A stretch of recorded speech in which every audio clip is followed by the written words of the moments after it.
Nagising ako na sobrang excited. Nagplano na ako kung paano ko siya hahabulin ulit.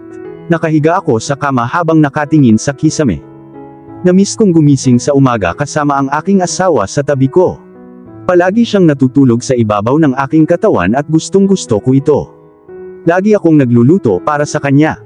Mula noong araw na muntik niyang sunugin ang penthouse nang subukan niyang magluto, hindi ko na siya pinayagang makalapit muli sa kusina. Anong nangyayari dito? Sumigaw ako. Nasa meeting ako nang makatanggap ako ng tawag sa telepono mula sa isa sa mga bodyguard na kinuha ko para magbantay kay Olivia. Nagkaroon ng kaguluhan sa gusali, at dumating ang mga pulis sa penthouse. Mabilis kong tinapos ang meeting at dumiretso sa bahay. Nadatnan ko ang aking asawa na nakaupo sa sopa habang tumutulo ang mga luha sa kanyang mga mata. Umakbang ako papunta sa kanya, at hinila siya sa kandungan ko. Nakatitig sa amin ang 2 pulis at 4 na bumbero. Hindi ko nagustuhan ang titig nila sa asawa ko. Naikuyong ko ang aking kamao at niyakap ang aking asawa palapit sa akin. Ipinaliwanag ng manager ang nangyari sa kusina at sa smoke alarm. Napatingin ako sa wife ko, pero sinubsob lang niya ang mukha niya sa leeg ko. Nanginginig siya. Akala niya siguro magagalit ako sa kanya. Para pagaanin ang loob niya, hinalikan ko siya sa noo pagkatapos ay sa labi niya, at ngumiti sa kanya. Well, kung okay na ang lahat pwede na kayong umalis, utos ko at tumayo silang lahat at lumabas sa pinto. Okay ka lang ba, baby? Tumango siya. Sabihin mo sa akin kung ano ang nangyari. Nagluluto ako para sa hapunan at hindi ko napansin ang usok sa buong kusina. Uli na nang marinig ko ang alarma na nagpanik na. Halatang nanginginig ang boses niya. Ngumiti ako ng matamis sa kanya. Sinubukan mong magluto para sa hapunan. Tumango siya. Para sa atin. Muli siyang tumango. Hindi naman siguro magkaibigan si Mr. Kitchen at ang sexy kong asawa. Dagdag ko habang natatawa siya sa kahihiyan. Sinalo ko siya gamit ang mga braso ko, at tumuloy na kami sa kusina. Pinaupo ko siya sa upuan at hinalikan siya sa labi. Tinanggal ko ang damit ko at sinuot ang pink na apron. Nagustuhan niya ang pink na apron kaya binili ko ito para sa kanya. Nakita ko ang pagdila niya sa labi niya, at masasabi kong sobrang turn on siya. Well, seeing her licking her lips, napalingon din ako. After dinner, I expect my dessert. Sexy akong ngumiti. Lumapit ako sa kanya. I will surely ravish you later, my sweetest dessert. Pagkatapos ay dinilaan ko ang gilid ng kaliwang tenga niya kaya napangiti siya. Si Mr. Patrick, ang dean ng university kung saan nagtatrabaho ang aking asawa, ay nag-invite sa akin na mag-lunch kasama nila. Nang makita ko ang aking Olivia na naglalakad sa loob ng venue, hindi ko maiwasan na titigan siya ng may pagtataka. Though she got thinner than before, she never failed to mesmerize me. Nakasuot siya ng royal blue na formal attire. Ang paborito kong kulay, katulad ng kulay ng suit na suot ko. Nakabuntot ako sa kanya habang naglalagay siya ng mga pagkain sa plato niya. Nagiging maselan ka na ba sa mga pagkain ngayon? Nagulat siya at lumingon sa akin. Good afternoon sir. Matigas na tugon niya. Wag mo akong tawaging sir. You know I hate it, lalo na sa bibig mo. Pinagtitinginan kami ng mga tao, siguro nagtataka kung bakit ako nagtaas ng boses. Then suddenly, 4 na babae ang dumagsa sa akin at nagpakilala. Isang ngiti at pakikipagkamay ang ibinalik ko, ngunit hindi ako interesadong makilala sila nang hindi gaanong kabisado ang kanilang mga pangalan. I excused myself at naglakad papunta kay Mr. Patrick. Mr. Montemayor, thank you for joining us. It's our pleasure having you here. Thank you. Mr. Patrick, I want to walk around the school and Olivia offered to help me. Can we excuse ourselves now? Hindi ako humihingi ng permission. Hindi ko kailangan. Sinabi ko na lang sa kanya para siya na ang maghahatid sa akin kay Olivia. Alam kong hindi siya tatanggi sa pabor mula mismo sa dean. Olivia. Olivia. Miss Sandoval. Of course. I'll lead your way to her. Mr. Montemayor. Sinundan ko siya. Inayos ko ang aking suit at sinuklay ang aking buhok gamit ang aking mga daliri. Kinailangan kong mapabilib siya. Nakaupo siya sa dulong bahagi ng mesa habang kumakain ng cupcake at masayang sinusuri ito. Ang cute. Miss Sandoval, thank you for your generosity. Sinabi ni Mr. Montemayor na nag-offer ka na ilibot siya sa school. Wala ka na yata klase mamayang hapon, pwede ba pagkatapos ng lunch? Tuwang-tuwa na sabi ni Mr. Patrick. She looked so shocked at ibinaling niya ang tingin niya sa akin. Gustong magprotesta ng mga mata niya, alam ko. Sure, no problem sir. Parang nag-aalangan siya. Kinailangan kong tiisin ang mga nakakamatay niyang titig. Lead the way Miss Sandoval. Papatayin niya ako for sure. Naglakad-lakad kami sa campus. Ramdam ko ang awkwardness, at pilit niyang inilalayo ang sarili sa katawan ko. Thank you for being part of the university sir. Napaka-profesional ng kanyang kilos. It's always been my pleasure. Miss Sandoval, magsasalita pa sana ako pero biglang tumunog ang phone niya. She excused herself at naglakad papunta sa isang sulok ilang metro ang layo sa akin. Mukha siyang nataranta habang may kausap sa telepono. Lumapit ako sa kanya, pero hindi niya siguro napansin. Hello baby, mommy is here. Biglang tumigil ang mundo ko. Baby, may anak siya. Nakaligtaan ba ng pribadong investigador ang impormasyong ito? Mommy will be coming home now okay? Please don't cry honey, matamis niyang sabi. Uuwi na ako ngayon. Salamat Jasper. Sinong baby ang kausap mo? It's none of your business Mr. Montemayor. Galit na tugon niya at bago pa siya makalakad ay hinawakan ko ang wrist niya. It's my fucking business because you are my wife. Was. Not anymore. Naglakad siya palayo. Naiwan akong naguguluhan at nasasaktan. So nagkaroon siya ng anak. Sino ang ama? Papatayin ko siya. How dare he touch my wife? Ang pag-iisip kay Olivia na may kasamang ibang lalaki ay nagpakulo ng dugo ko. It's your fault after all. Kinuha ko ang phone ko, at tinawagan ang driver ko para maghanda. I will kill the bastard who touched my woman. Kakababa ko lang ng sasakyan nang bumuhos ang ulan. Pagkatapos kumatok ng 2 beses, lumabas si Olivia and she looked so furious upon seeing me. What are you doing here? Hindi ko mailarawan ang nararamdaman ko ngayon. Ang maliit na bata sa kanyang mga bisig, he is me.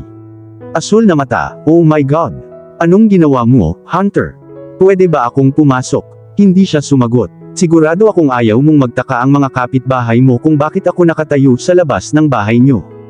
You have no business here. Please leave. Nang makita ako ng baby, agad niyang ini-extend ang kanyang mga braso na parang gusto siyang buhatin.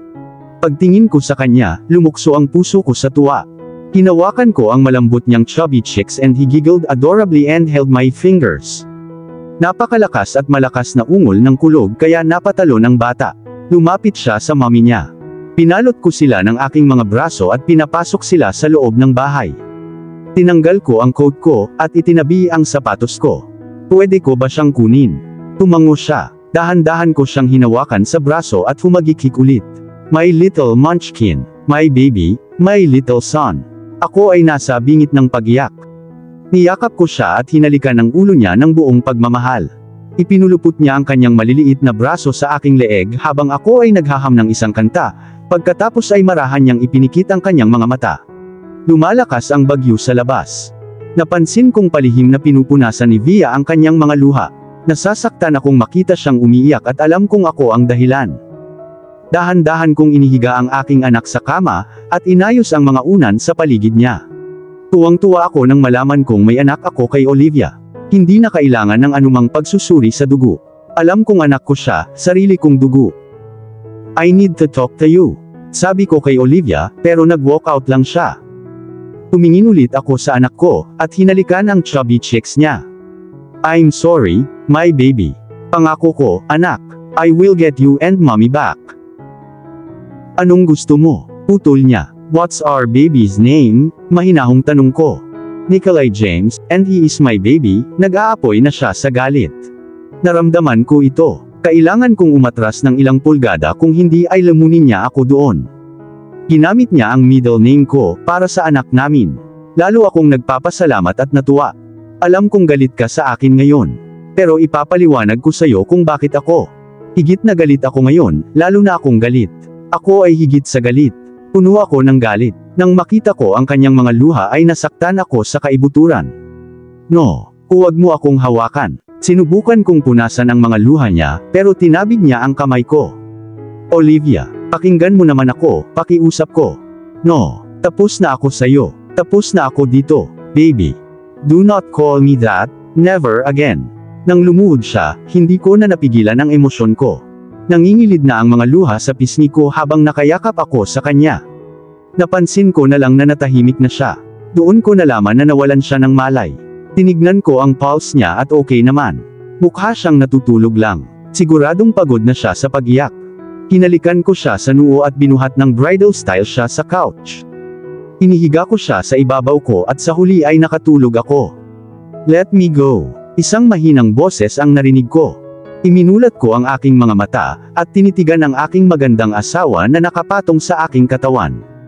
Never. I always loved with her here in my arms. Naadik ako sa amoy niya. I will kill whoever touches what's mine. Tumayo siya at naglakad papuntang kwarto. Sinundan ko siya para tingnan ang aming anak na payapang natutulog na may laway sa mukha. So adorable, my baby. Pinulupot ko siya gamit ang aking mga braso mula sa likod, at hinalikan ko siya sa leeg. Nagulat siya pero nanatili pa rin siya. Ini-imagine ko ang sarili ko na kinukuha siya mula sa likod na dati niyang gustong gusto. Mas pinagdiinan ko ang katawan namin para maramdaman niya ang pagpukaw ko. Kailangan kong magluto ng hapunan ngayon. Pinutol niya ang iniisip ko. No baby, hayaan mo na ako. Malakas pa rin ang pagbuhos ng ulan. Perpektong timing. Natawa ako sa sarili ko. Goodness, para akong hormonal teenager. Tatawag ako ng taxi pag alis mo. Pwede ba akong manatili dito magdamag? Nakiusap ako. Hindi ko alam ang daan papunta sa hotel at may bagyo. Para akong naliligaw na tuta na hindi alam ang daan patungo sa kanyang kanlungan. Hindi ko alam kung ano ang iniisip niya sa sandaling iyon, ngunit binigyan niya ako ng seryosong tingin. Fine, you can take the couch. Masaya akong tumango at nagpatuloy sa pagluluto. Tapos na akong magayos ng table. Ginawa ko itong romantic para sa kanya. Kinailangan kong mapabilib siya. Baby, handa na ang hapunan. Sinamaan niya ako ng tingin. Wag mo akong tawaging ganyan. Hinila ko siya ng upuan at pinagsilbihan siya before I settled myself. Nagsimula na kaming kumain. Tuwang-tuwa akong makita siyang nasasarapan sa mga pagkaing inihanda ko para sa kanya. How's school? Tanong ko muna to break the ice. Good. Do you have many friends already? What a question, Hunter. I do. Huminto ako saglit para I formulate ang mga susunod kong tanong. Pwede ba akong manatili dito bukas? I will take care of our son. No need. Jasper is staying, and I only have 2 subjects all in the morning kaya uuwi ako ng maaga. Can I take you and our son out tomorrow after your work? Why? Malinaw niyang tanong. Just to spend time with you and our baby. Nauutal lang ako. Sa totoo lang, ramdam ko ang unti-unti niyang pananakot sa akin gamit ang mga mata niya. Siya lang ang babaeng nakakapagpanginig sa takot hanggang sa aking gulugod. Okay, really? Yes. Salamat. Napatalon ako sa excitement, at ngumisi siya. Nag-lunch date kami sa sikat na Italian restaurant sa lungsod. Mas lalong nagilty ang pagtingin ko kay Via. Hindi siya ngumiti sa akin. Natawa lang siya kapag may ginawang something adorable ang baby namin. Gusto kong ngumiti siya para sa akin. Napakaganda niya sa suot niyang burgundy dress. Ang kanyang mga curve ay perpekto at ang mga dibdib ay mukhang mas malaki, marahil dahil siya ay breastfeeding. Panay ang tingin ko sa kanya. Hindi ko mapigilan sa totoo lang. Gusto kong lamunin ang matambok niyang labi sa mismong lugar. Lalo akong hindi komportable sa aking umbok. Masaya akong nakikipaglaro sa aking anak, genius na siya para sa kanyang edad. Natuwa siya sa paglalaro ng mga balbas ko, at napaisip ako kung puputulan ko ba ito, sa lalong madaling panahon o hindi. Wala ka bang pupuntahan o gagawin? Biglang tanong ni Olivia. Nakaupo ako sa sopa at pinaglalaroan ang aming anak sa kandungan ko habang nanunood ng cartoons. Nope. Alam mo hindi ka pwedeng magtagal dito. Napatitig ako sa kanya. Gusto mo bang umalis ako ngayon? Hunter, we both know we are not getting back together. Mahinahon niyang sabi. I want to stay here, with you and our son. Kahit na kailangan kong maghukay at mag-grovel, handa akong gawin ito. I will give you access to visit my son kung yun lang ang gusto mo. Nasa totoo lang nabigla ako. Pero gusto din kitang makita. Sumagot ako. Kapag binisita mo ang anak ko, malamang makikita mo ako.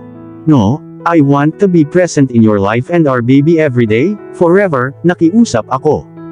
Hunter, itigil mo na ang dramang ito. Mabilis siyang humarang. Hindi kita hahadlangan na makita ang anak ko. Baby, as for us, you are over a year late. Sigaw niya at nagsimulang tumulo ang mga luha sa kanyang pisngi. I am not going anywhere, sabi ko sa kanya habang pinupunasan yung luha niya, pero umiwas lang siya ng tingin. Hindi mo ba naiintindihan? I'm not going back to you. Sigaw niya ulit, dahilan para umiyak ang baby namin. Sinubukan ni Via na pakalmahin siya at kunin siya mula sa aking mga bisig, ngunit itinulak lang ng anak namin ang kamay niya, at sa halip ay yumakap papalapit sa aking leeg habang humihikbi. Niyakap ko siya habang siya ay mahinang umiiyak. Baby, I'm sorry, please to come to mommy.